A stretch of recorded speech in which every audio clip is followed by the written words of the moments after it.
నిన్ను చూస్తూ ఉంటే కన్నులు రెండు తిప్పేస్తావే, నీ చూపులపైనే రెప్పలు వేసి కప్పేస్తావే.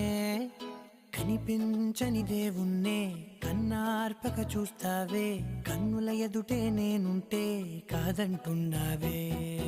చూపే బంగారం